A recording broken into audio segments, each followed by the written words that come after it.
You know, these days, first impressions matter. But when your advisors are tied up with inbound phone calls, they tend to neglect their other, more important duties.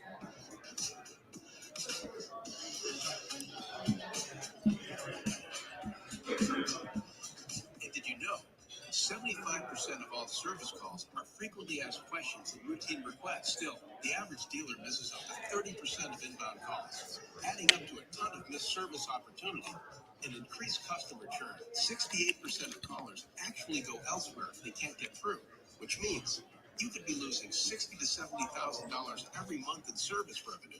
Simply for Worst part is they return less than 10% of the calls. Introducing Brooke. Hi there. My favorite is service. Can you hold, please? Clunk. Parts old. Parts old. Answer, handle, and appoint all of your inbound service calls. And talking to Brooke is like talking to a friend with human-level understanding in a friendly conversational voice. Her conversational intelligence is built on millions of actual service industry conversations. So, Tim, can you hear us now? Visit Brooke.ai or call 866-942-1236. Yeah. Peter, can you hear us? See that light above the bathroom door over there? That's a big time saver for our technicians and other recon staff. The light goes on when the bathroom is occupied. Now techs keep working until the light goes out. Then they know later the room is empty. I most certainly can. Can you hear me? Perfect. This inexpensive detailer's cart organizes supplies. Now techs lay their hands. Gentlemen online, can you hear us? Just give me a thumbs up. Time savers from Rapid Recon, the reconditioning software company that's always defining better reconditioning solutions for dealerships like yours. When the folks get parts from recon in 72 hours or less, every step, every minute, every better decision made helps protect them. For more reconditioning type needs, talk to the recon experts at rapidrecon.com.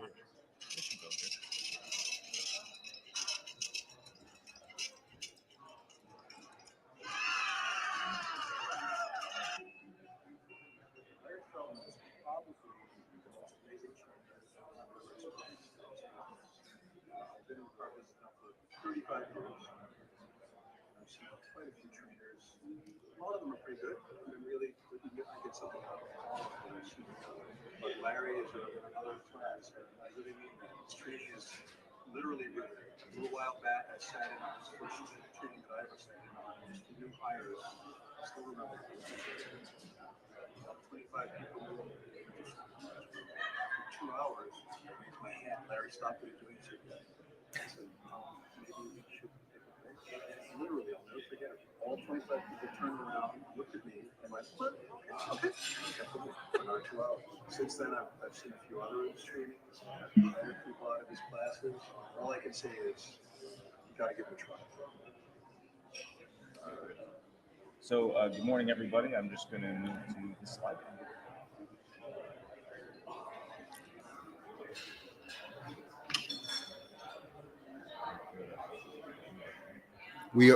We are live here from Driving Sales in Vegas, so we're a little bit less smooth than we normally are.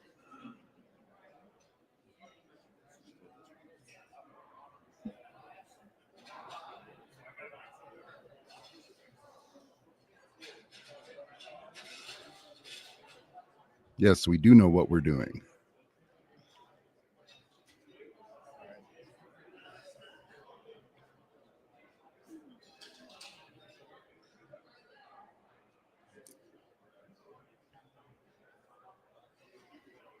It's called Decathlon. So, good morning, everybody, and welcome.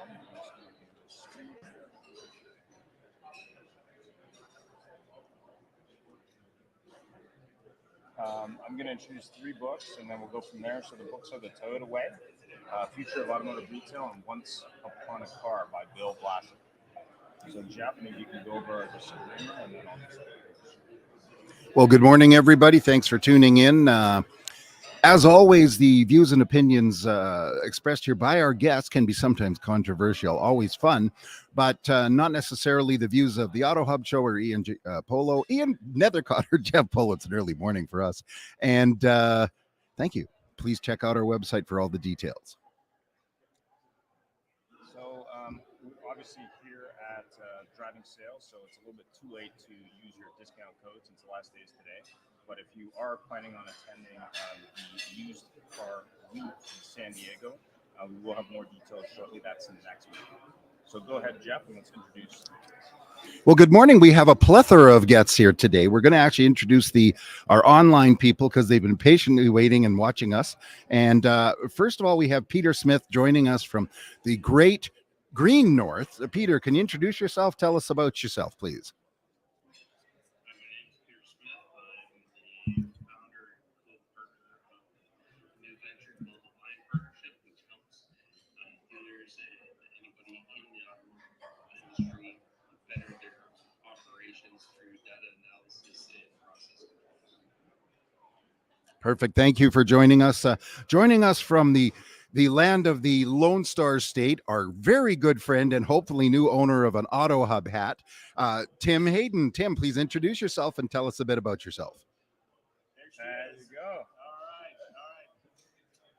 Hey, everybody. Hello, all y'all in Vegas and everybody everywhere else. Tim Hayden, CEO of Brain Trust. We help companies across all kinds of verticals and automotive to wrangle all their primary data, run machine learning while they still better understand their customers. It's that simple. And excited about talking about today because that is possible. Fantastic. Thank you. And live we have here, when I said plethora, oh my golly gee willikers, we have some of our favorite people. We're going to leave our sponsors till the end because you know something, it's nice to have them live. But next to us here, we have Alan from Fuse, because Alan, I don't want to mispronounce your last name. And Alan, please introduce yourself and tell us a little bit more. And that's Alan. Good morning. I'm Alan Crutch from Fuse Autotech. I'm the Director of Industry Relations, and it is a pleasure to be on the podcast this morning.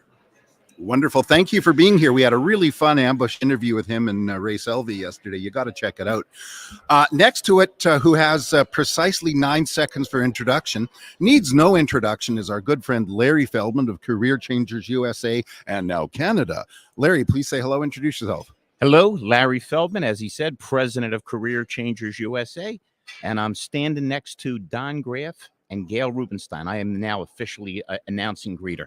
Hello, folks. Hey, good morning. Don Graff, your turn. Hi, Don Graff, president of Don Graff Automotive Advisors. We're currently engaged with many BDC operations repairing the damage that has been done during COVID. Here's Gail. Oh, no. That I've got to do a much better introduction than that. Those of you who watch us, our regulars, know that Gail is our platinum sponsor. She's a very good friend of ours, of mine. We've known each other, I don't know, since she was 6 and now she's 19. So, you know, that's just only been 13 years. A little bit older than that. A little bit, but I was going to do a much longer introduction, but now she's mostly famous for Who Can't Teach an Old Dog New Tricks. Gail, please say hello. Hi, everybody. It's amazing to be here with the Auto Hub show, guys, in Las Vegas. And I'm happy to be part of the show today, live and in person. Yay! Woo! Ian, let's get everybody rolling here. We got a lot of people here. Ian and I promised to speak little. And by the way, we are wearing our limited edition Retail Resilient shades. Oh, yeah. Oh, go ahead, Gail.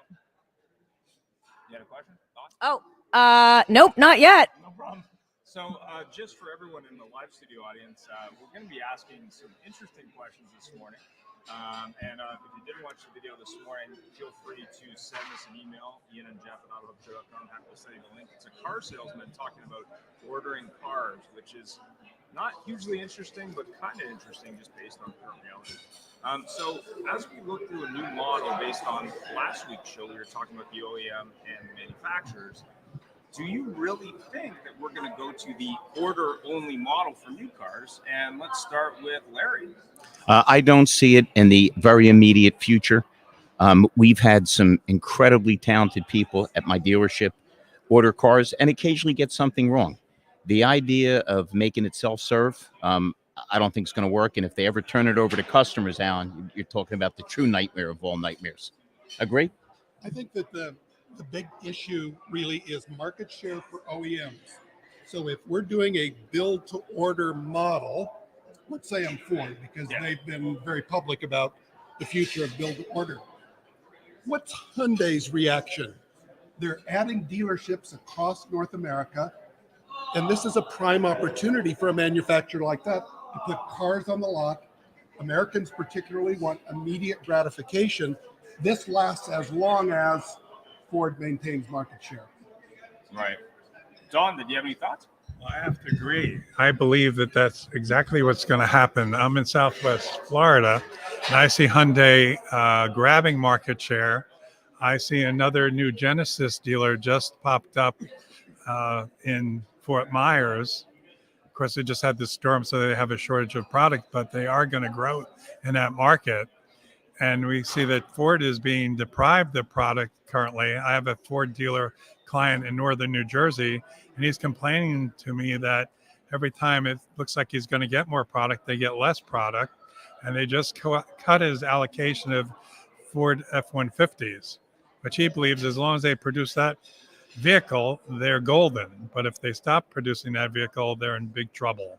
Interesting. Tim, did you have any thoughts on the future of factory orders from a McDonald's model? Like, did you want fries with that? What do you think? Well, I mean, let's look at consumer electronics, right? I mean, I'm here in Austin, Texas, and I've known for more than 25 years now at Dell.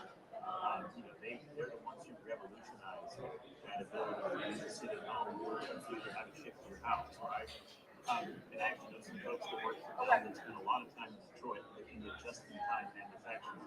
Take a step back from the expectation that the consumer has from consumer electronics.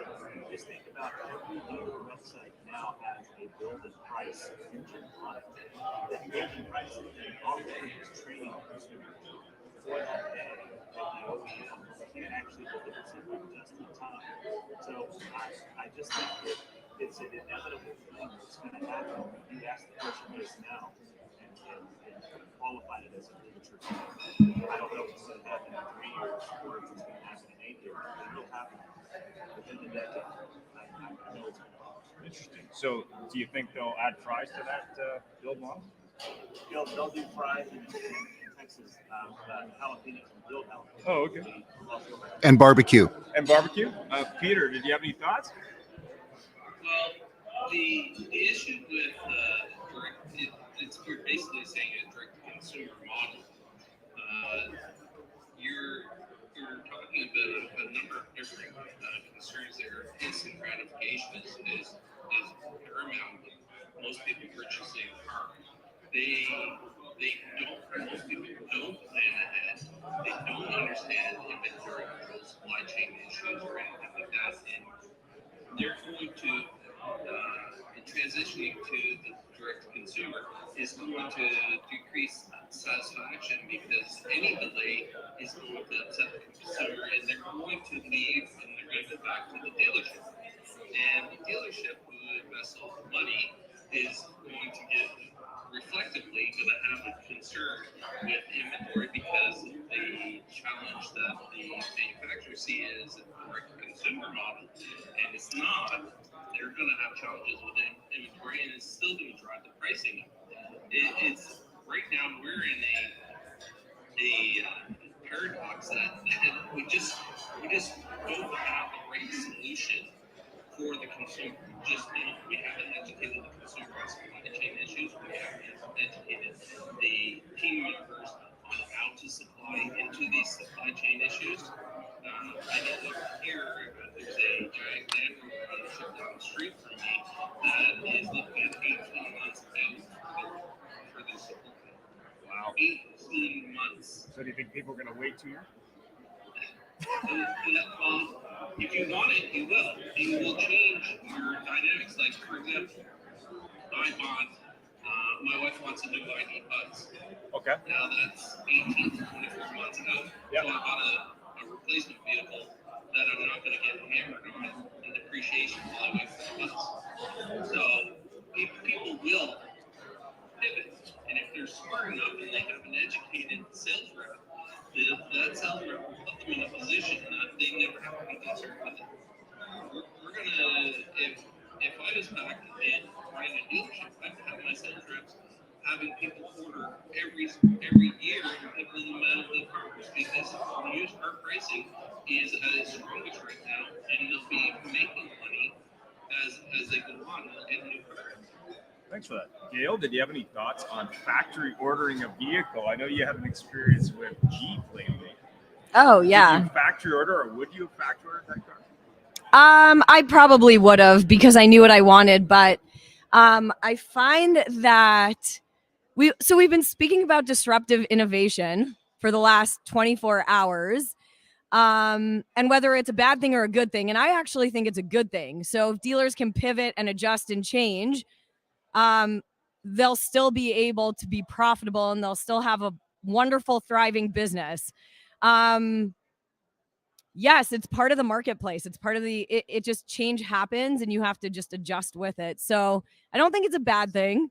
I think it'll create new, interesting opportunities for car dealers. And as I always say, they're retail resilient. So they will figure it out. Hold on. Let me represent. They are retail resilient. They will figure it out. Car dealers are the most resilient people I've ever met in my life. So yeah. Well, it's a very good point. We are resilient. And Peter, when you made that point about if you get a good sales rep and you put your factory order in, if you got a smart sales rep, they're going to say, now, by the way, I know you want to make a deal now on something. Let's get your order in on your 2029 Range Rover electric, whatever, which will come whenever. And but let's get you into this used one today while you're waiting and maybe work a trade value. But my question is, and I'm actually going to go to Tim, is because you're sort of in and out of the car business. You as a semi-consumer or semi-car dealer, as a full consumer, what's going to happen if you decide to order your shiny new product today? Now, it happens to be, I hate to say it, domestic, and the manufacturer gets an ability to start building vehicles in 6 months, and your product almost identical arrives on the lot and you're locked into a factory order. What are you going to do? Wait for that factory order, the one in the color you want with the equipment you want, or go for something right away sitting on the lot? I think that's it comes down to the individual. I think some points have already been made that there is the historic behaviors there that we can get qualifying sensitive gratification, which is what you just described. So if I can't get the thing to order, but there's one that's kind of like it but a different color that shows up, I gotta have it, right? I think parallel to that is where we are. Thank you. And that is the supply chain issues, but also the shiny, brand new, connected, electric, automatic thing that each OEM is starting to bring to market now. And people know they have to wait.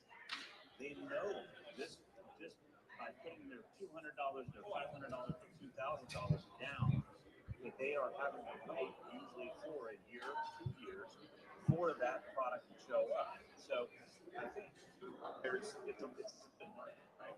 It's not we can't talk about this and think we're talking about 100% of the aggregate consumer that's out there. There's two things that are happening. There's that which is instant gratification. You need wins and you need them now. And I think there's the other side of it. People are going to be more, but even for a Jeep. Hey, Tim.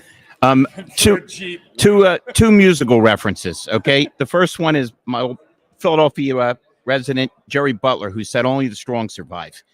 And like every other crisis we've ever been through, the people that adapt, that change, that understand, that are retail resilient, that'll be $10 more, Gail, are going to roll. The other one is, we'll jump to Joni Mitchell. I'm usually more rock oriented. You don't know what you got till it's gone. We're slime car salesmen. We're scum of the earth. Try doing some of this stuff on your own. Try maneuvering some of these things and see how quickly they start to appreciate it. You can't see on camera, but Don is actually hugging me when I said that. He can feel the warmth right now. If you break into a chorus of "Can You Feel the Love Tonight," you're out of here, okay? So, Ready? 3, 2, 1. Can you? Oh, and I'm the only one saying. Moving right along before we lose. Notice that Gail pointed to everybody. I'm the only one that sang. There is the basic model for the OEM. We're in this together. Have fun. Yeah. So, Alan, what do you think is going to happen? Because again, there's orders. I know a fella that put orders in for some electric vehicles, different brands, and they were 2 years out. All of them arrived. All the different brands, he got notices within 2 weeks of each other that they were coming in a month, and he had to figure out which one he wanted because they gave him literally a day. So what's going to happen, do you think, with people that are ordering today? Some are being forced to order, and something happens to the supply by the summer. Well, let me comment again just on the whole order process. I think that the reason people are special ordering is only two reasons. One, I can't get what I want, and I'm very specific, and I know that if I order it, they will build it for me. The other reason is what I want isn't on the lot. It's not available. There's no selection. There's very few people saying, I'm really excited about a new car. I hope I get one in 9 months. They're saying, I'm excited about a new car. Let's go look at new cars today and buy one. And I think, there are other factors here. We can take the manufacturing side of the business and say, all of these factories, typically a car factory makes about 250,000 cars a year. Some people build double factories, making 500,000 a year. Those have to run at above 80% capacity to be profitable. Regardless of whether you have orders or not, you have to run that factory or you got no hope. The plans for a factory are made well in advance. They're not made when I'm thinking of my new car. They were made a year or two before what model's going to be built. Now, manufacturing is getting much more flexible than it used to be, but still, this is a very cumbersome supply chain, and that's why there's this inventory buffer, buffer that sits on dealers' lots. Not to mention the economics for anyone to buy anything retail is getting more intimidating every day. I mean, we're talking about a point not too long ago where interest rates were incredibly low, availability was easy and plentiful, and now we're in the exact opposite. And I don't even want to think about what's going on in Florida, because generally speaking, car dealers are opportunists. And if, God forbid, there's a flood, a hurricane, a tornado, it's sad, but it's also a profit event. Yeah, thank you. That's very very good. good. A situation where there were no cars to begin with, and now you have people that literally have no car. Well, maybe we can get Dawn's opinion on that, since she is a resident. Yeah, of they're Florida. What do you talking think? about, in my market, I'm in Southwest Florida, Bonita Springs, that there's a loss of up to 200,000 vehicles in that market. And you have dealers like Sutherland, Mr. Sutherland with the Nissan stores. He was on LinkedIn asking for other dealers to send him a few cars, and he would reciprocate as time went on. And I was out driving around my community and looking, and you can't go up towards Fort Myers because those roads are closed, and those car dealers are not there. They're just repairing the lot and getting those cars ready to be shipped elsewhere or getting their insurance agents. So very few dealers are safe. You have to really go over to Miami, where we escaped for 4 days. We're in Miami Lakes, where the enormous facilities. I'm just blown away by how large the real estate is that AutoNation and the other dealers have there. Acres and acres and acres of vehicles. And I'm sure they're going to be selling those to the dealers on the other side of the. Now the demand is with the dealers rather than consumer. Yeah. One other proviso, you indicated that Don was a resident of Florida. I am proud to announce that he did meet a showgirl last night. We are in Vegas named Lola. He may be moving here. Mrs. Graff, sorry to let you know in this unkind fashion. Her name was Lola. Again, she's singing. But I do have Lola. I'm also in Florida, and I have a good example. I have Kelly Automotive Group. They're in Lakeland, Florida, and we ran an ad on their social for them saying, like, we are here to help anybody that was in Fort Myers. We're here to service them, anything we can do to assist. So they have a lot of people. Not only do they have inventory, but they actually have people going out there to help rebuild because, I mean, it is devastating there. And I'm on the other side of Florida. I had tornadoes and fences down and trees down, but I had no flooding. So, but a lot of dealer groups are helping that are on that side in the Tampa area. Yeah. Fantastic. Well, it is certainly quite the thing, and actually on the news this morning, on on Fox News, they're talking about be careful of all these cars. Check your Carfax. But we do have some comments here, and Ian, would you mind reading the comments because you're in front of them? Too is always going to be frequent. Chain supply issues, when they get resolved, the car can be built in less than 3 months. Let's look at the example of Tesla 3, for example, European dealership. Anyone want to comment on the European dealership model, where basically the dealerships have no inventory and the manufacturer houses it for them? Anyone want to comment on whether We were talking a lot about that yesterday, actually. So you got to stand closer. Okay. So maybe Larry, you can share that. Come on, Hold on, now, I'll let's get come friendly, squeeze boys. in. Stand, but talking to Yeah, here. you two can share that. Okay, so yesterday, Jared Hamilton and Rory, a professor from Harvard, were on stage and they were talking about that exact thing, like direct to consumer. So the dealership's not involved in that process of new car delivery at all. And they were talking about whether that is an opportunity, and do we have to change our playbook and how we play as car dealers, and what is that going to look like? I don't know if it's necessarily a bad thing. That's kind of what we're here for. We're discovering if direct to consumer, how it's going to affect the dealers, how they're going to operate their businesses, and what changes are going to need to happen. But Tesla, I think they were saying Tesla did 1 million vehicles last year, direct to consumer. I think it was 1 million. Well, if you look at Genesis and you look at the Genesis model, just in the Canadian market, what they do is they provide the dealers with one example of each model, and then they pull it out of inventory nationally. So they basically use the same model. But I actually worked for Absolute Results. They did sales in the UK where they'd go in and sell 20 cars, and the dealer had like 3 used cars and no new cars. So then they had to wait for the cars to show up. So that, I think, might be a challenge, just because the expectation of instantaneous delivery in the U.S. has been ingrained for a long time. So once inventory comes back, our customers really going to wait for the OEM to deliver. No. Well, and that's the fact is you when you look at a lot of European places, there's some big dealers, and they have precisely the number of cars it takes to fill the showroom, but they're used to it, and Ian just said that. Peter, you made a comment here, and I spent 4 years in Europe and in the automotive field there, and for a number of different manufacturers. It was one of the things that it was spectacular there was an automobile sales representative was treated like a professional. It was like going to the doctor, going to the account. You made an appointment, you showed up on time, and you conducted the business that you needed to conduct, and you got out. And it typically took less than an hour.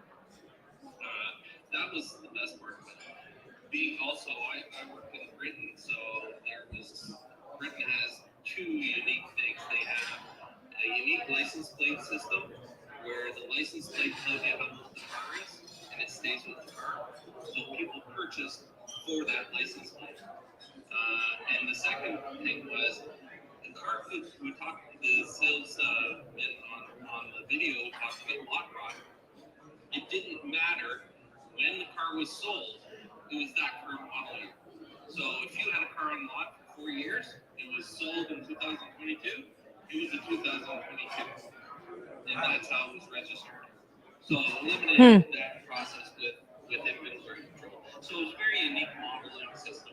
The second thing about talking about Teslas and direct to consumer, Tesla basically started off with their mass market units. I was a Tesla owner for many years. It was $2,000 you had to pay Tesla, and you're basically locked into buying it. Most people will walk away from a $2,000 loss. Now on the Cybertrucks and everything else, it's $250. People walk away left, right, and center. Ford is $250.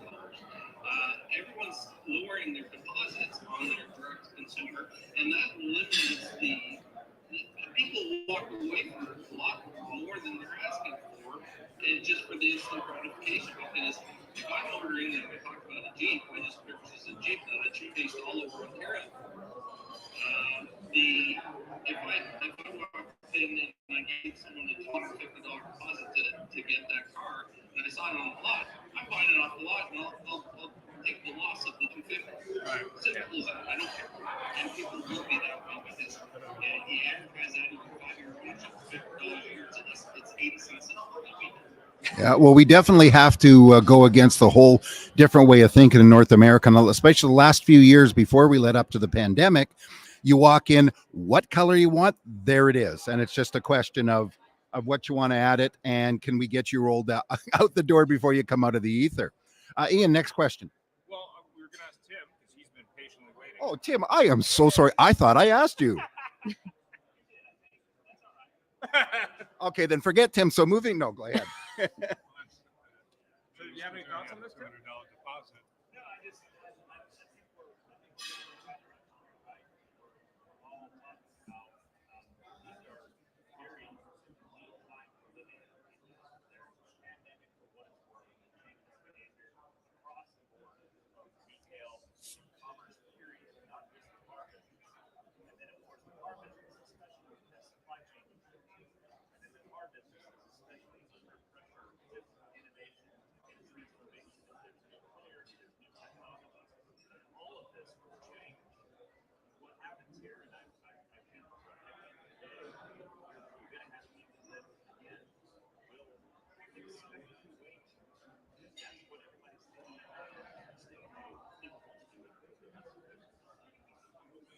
Okay, but the question is, Tim, is somebody going to wait to factory order a Kia Rio and put down their $250 deposit and wait?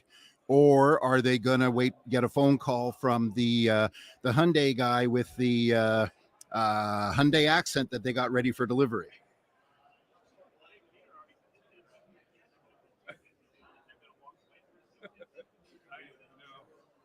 I don't think dealers are taking $250 deposits. That's too low. As the value of the vehicle increases, the longer wait time it will accept. Correct. If you're in an entry level, it's hey, I need that transportation interest, but if I'm waiting for a 783 RS, I'll wait 3 years. I don't care because that's what I want. We're well acquainted with wait times. We have Carvana down in the States. Actually, my plan is to take my my order on the Cybertruck, and just before it comes, sell it to some guy for 10 grand for profit. So your question, Ian's question. Sorry. Hold on. Go ahead. I believe this is a marketplace where disruptors like Hyundai are going to take advantage of dealer providers or manufacturers like Ford or whoever think they're going to have a long waiting list. That's not going to occur. We're used to getting a product, and Hyundai is certainly, and other innovators like them have shown that they can circumvent this supply chain situation. They haven't been hurt as badly by the COVID bug, so to speak, with getting supply as the other manufacturers. The Koreans have not been hurt as badly. Yeah, I mean, I know there was some speculation early days that they had stockpiled chips, but I also saw that we had a guest on the show who owns a dealership in Alberta, and he said that he bought all the base pickups he could find because nobody wanted them, and he's even buying more luxury ones where basically they said, listen, when we get the chips, we'll upgrade those features so they work. Well, and that's you speak of disruptors. We talk all, Ford wants to go to this, order model direct to the factory. Stellantis is going to sit there and say, no. And they're building all those Ram Classics like crazy. So next question, Jeff, I guess. You, please. Oh, okay. It's your turn. All right. So when you look at the percentage based on age demographics, I think that the younger demographics are more open to change just because they haven't had as much track record buying vehicles as, say, the older folks in the room, not to mention any names.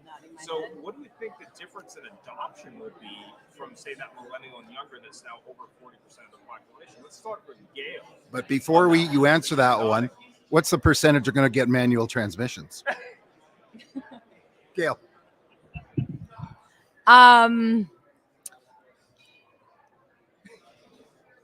Gail is struggling with I the concept want of this on lacking record. brand I want loyalty. this on record. This So- is the longest period of time that Gail I've ever been Rubenstein has silent. not been talking. I just think change is good. I like what you were saying. My generation, to me, that doesn't make a difference. I would order a car straight from the factory. I would order my Jeep Wrangler hybrid with the convertible top. I'd wait for it, and when it comes to my house, I'd be excited. Do I love the car dealers I work with and would like to go there and hang out and like have them, do my paperwork and deliver it to me? Yeah. But it's the same thing to me as if it was dropped off at my house by a manufacturer.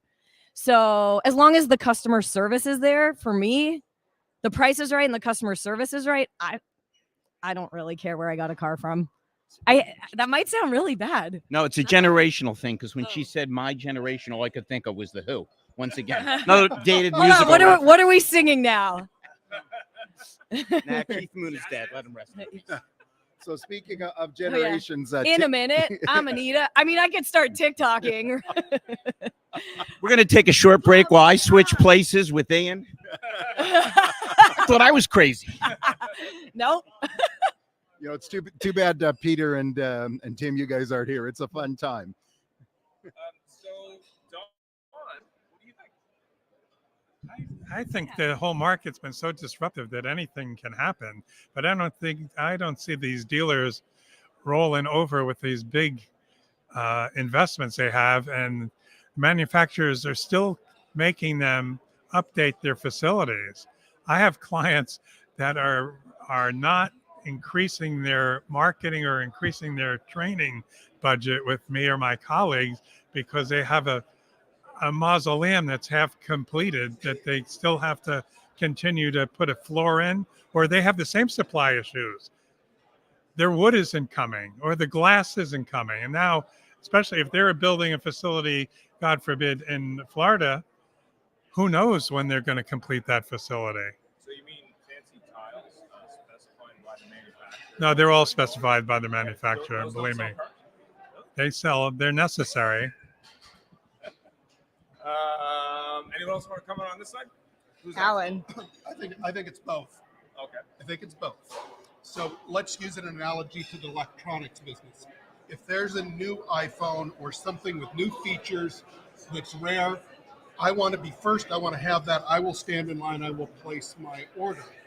Most of the time when I go to get a utilitarian product, let's say a Chevy Equinox, okay, I'm not going to wait 6 months for an Equinox. Okay, that's a grocery getter. That's a get to work car. That doesn't say a lot about my identity as a consumer, other than I'm practical and I can afford the payment. Right. A Lexus, a Tesla, that's an expression of who I am to my public. And I might wait, I will place an order for a vehicle like that. However, if I happen to roll up to a Tesla dealer and I'm looking for a red Model S and they have one to sell, I'm not going to say, well, I'd prefer to wait 6 months. I'm going to say, oh, well, take that one. So it's both.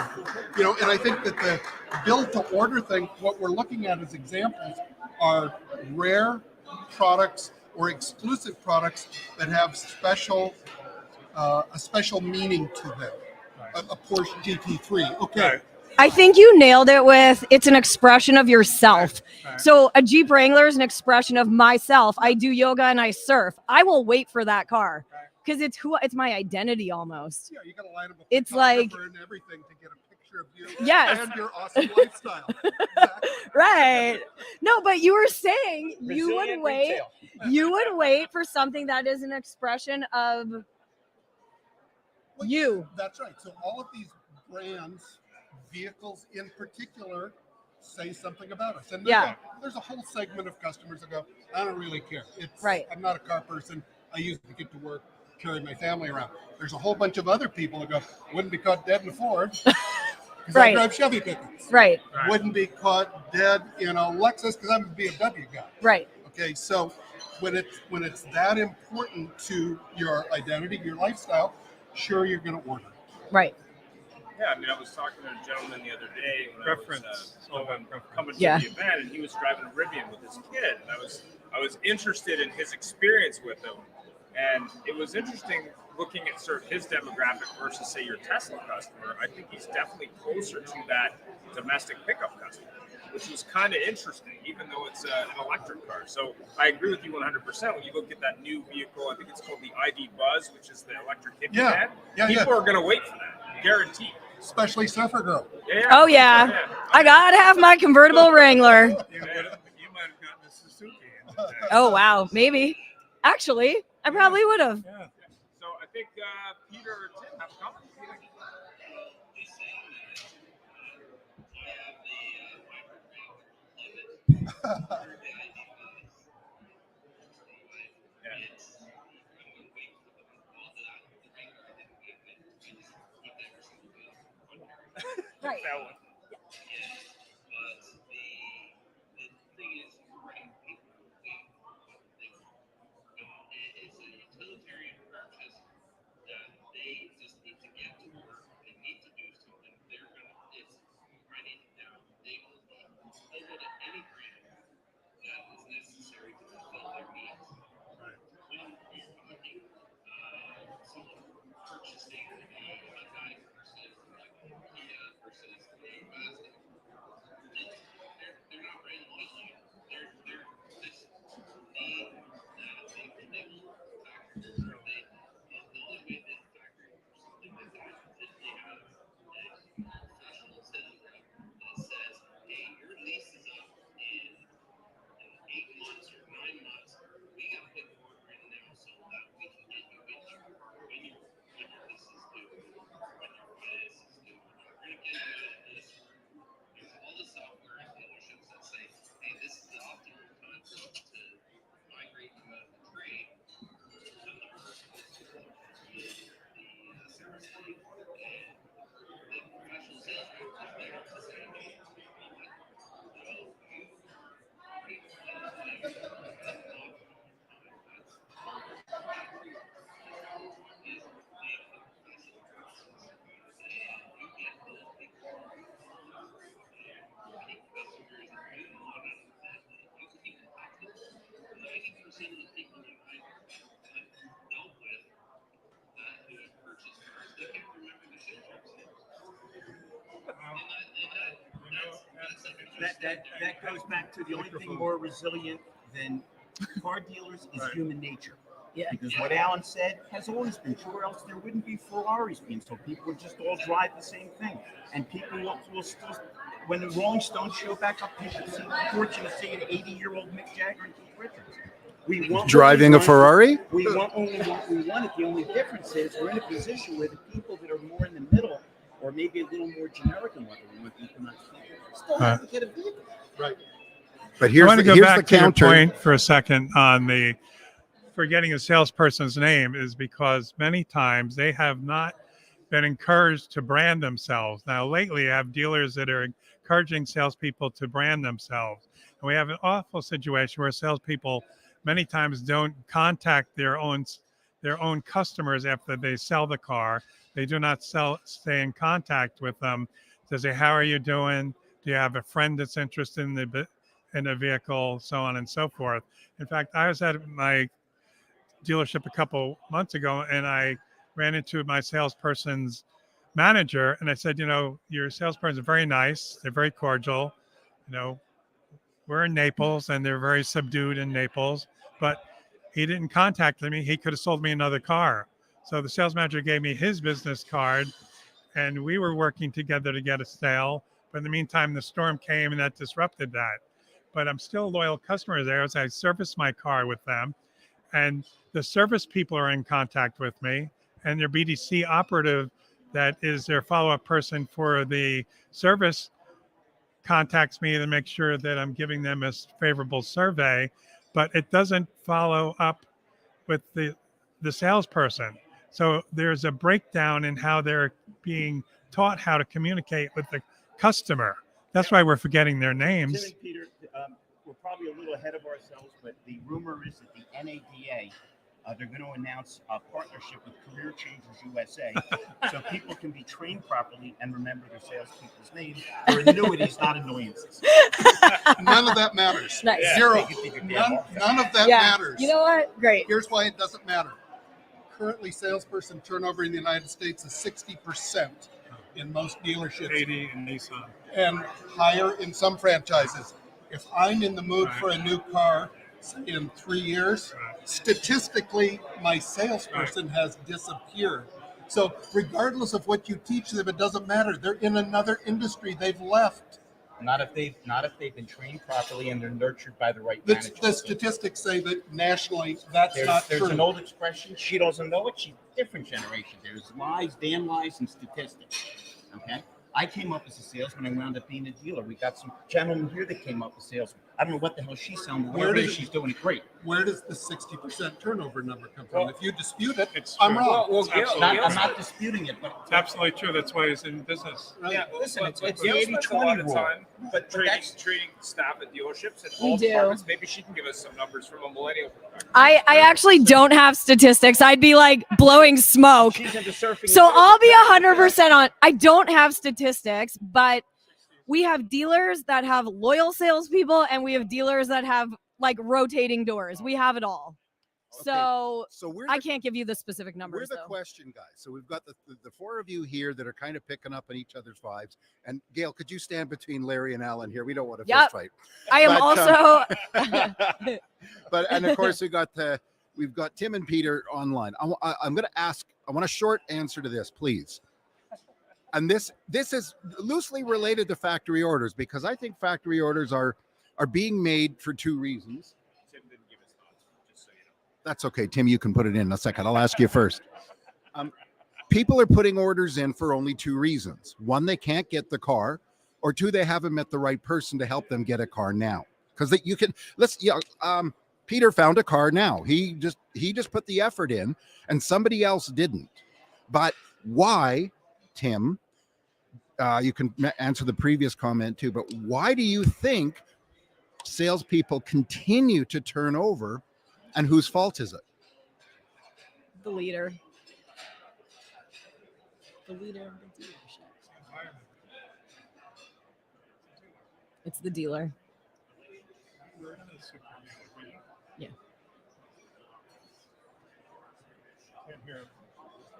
I can't hear him either.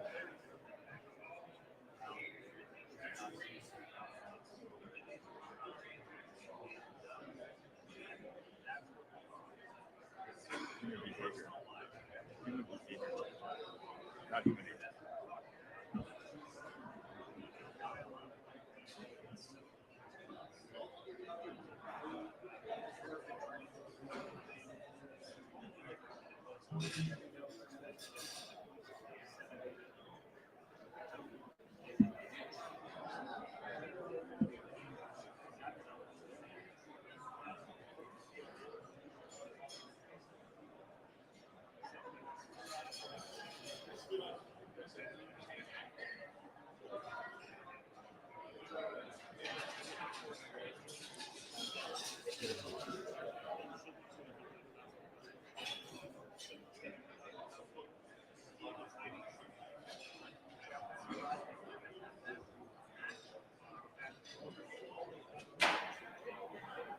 Hey Tim, we're having a little trouble hearing you because we're at the driving sales summit, so it's a little noisy. But I believe what you were alluding to was a difference in behavior. The esteemed gentleman to my right, that's you, Alan. You know, quoted 60%, and my soon-to-be engaged to the stripper Lola Don Graff concluded. So let's quote another damn statistic: 50% of the marriages end in divorce, and they always end with "till death do we part." But I don't see anybody dying just getting divorced. And there is less training at marriages. Way less training. Okay. Listen, here's the deal. Don't worry, I train all the men. We're part of society. We're less permanent. We all agree there's less brand loyalty. Yeah. Listen, I'm a little older than Gail. Okay, I don't have a retail resilient, even though I back her 100%. But when I got into the business, if you tried to sell somebody a Japanese car and they happened to be a veteran, World War II, man, if you paid them, they wouldn't take a Japanese car. Everything changes. So I'm not arguing with you that there's 60% turn up. I'm just telling you that I've trained, I'm not bragging, and so is she. I've trained people that have gone on to be managers in every position. It's just our society leans towards impermanence. Well, actually, I just want to turn to Peter because Peter made a comment here.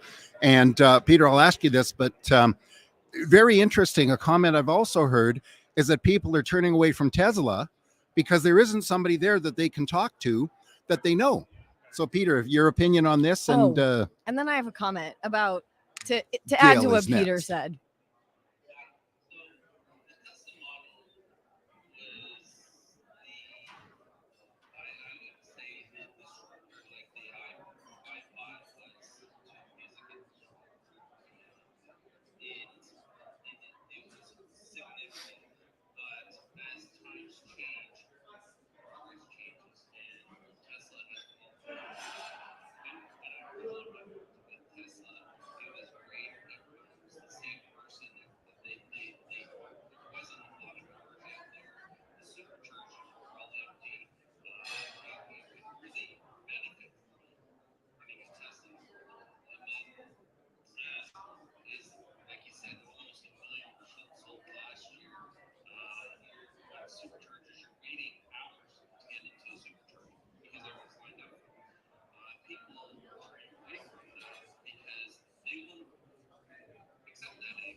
Well, wasn't you telling us that then they ended up writing it off or something? Yeah, they wrote it off 9 months later.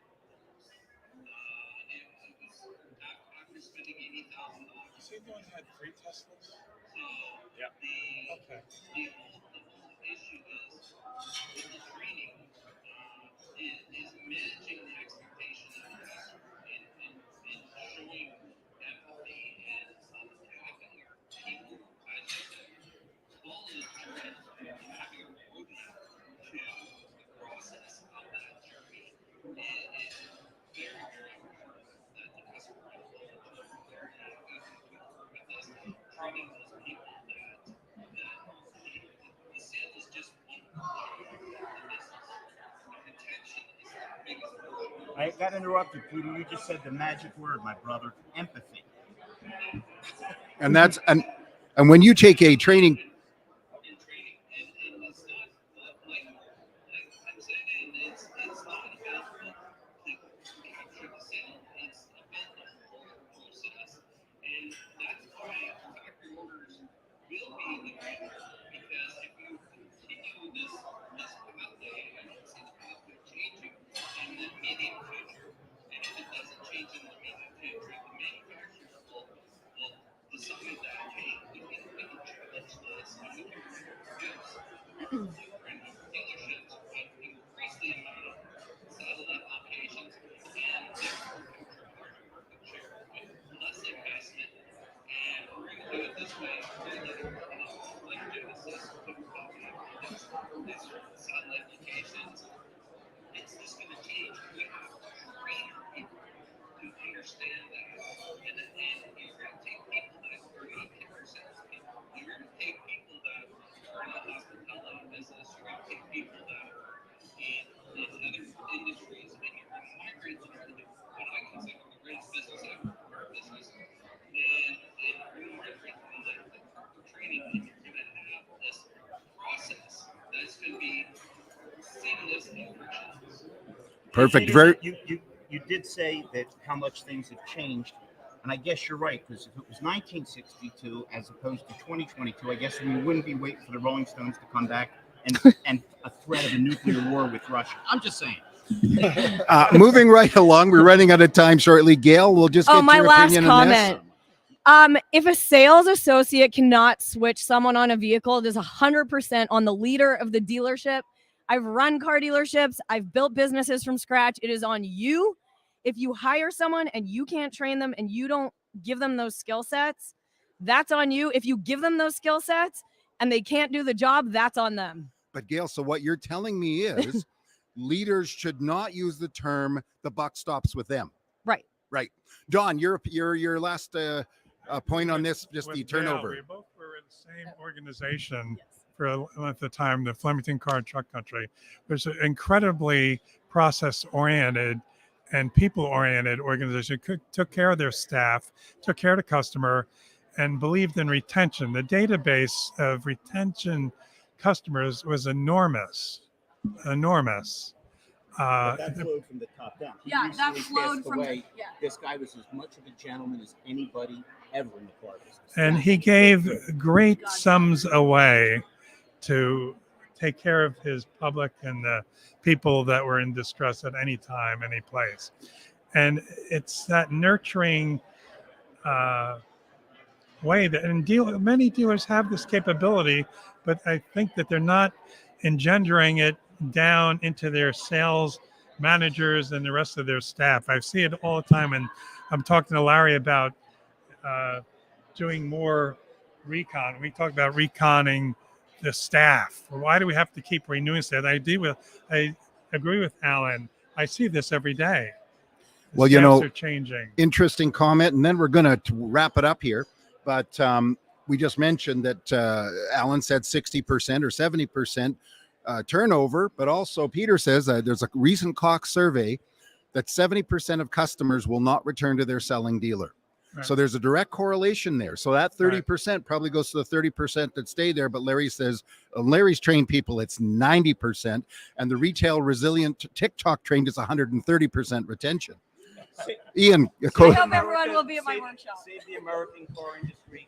hire Career Changers USA. Gail may be saying. It's about the team. You have to Yeah. develop a team. Yeah. And it starts at the top.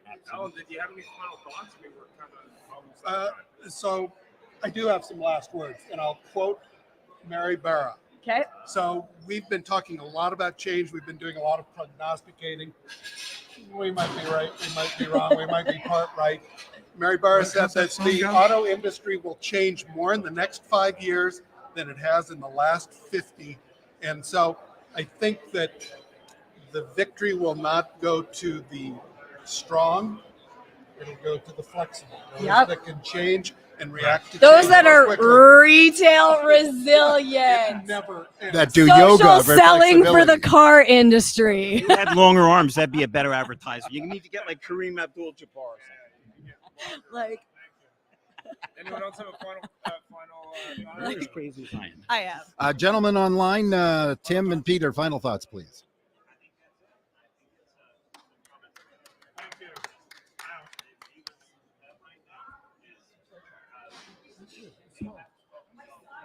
I've seen higher numbers. Yeah, It's bad. yeah. There's an example of everything. It's just that's a Cox study that you're quoting. It's Thank you, Peter. that's not old. That's only 2 years ago. Sorry. I know it sounds impossible, but I get it. Yeah, good. And it was a pleasure to meet you. Good to meet you too. Yeah. I had a lot of fun. Here, Alan. Thank you. Although I got to tell you, I have scars on my leg. Oh, I got socks on my leg. Thank you. so much. Thank you.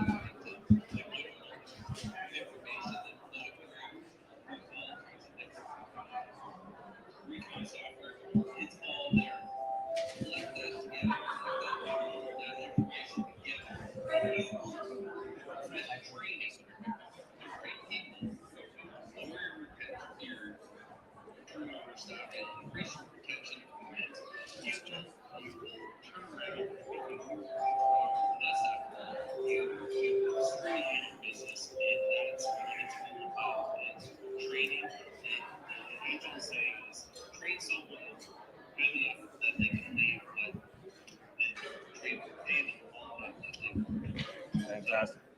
Well, thanks very much for being on the show. Really appreciate it for everyone in the Canadian market. Happy Thanksgiving, and in the U.S. market, happy Columbus Day. And Jeff, final thoughts. Final thoughts. I guess our live guest ran away on us because the guy's walking around with a xylophone. But thank you. What a great show, guys. Thanks for tuning in. We do appreciate it. A little bit left out of the party here, but great comments and another great show here. And so we're going to leave. Thank you again. And just stay tuned. Stay tuned for ambush interviews. They'll be live in a couple days from the show. Awesome. Have a great week. Yep. Bye-bye. Thanks for joining us. Thanks for joining us. It was a great show, and follow us anywhere you would like on your favorite podcast, on Facebook, on LinkedIn, and of course on our YouTube, or subscribe to our own channel.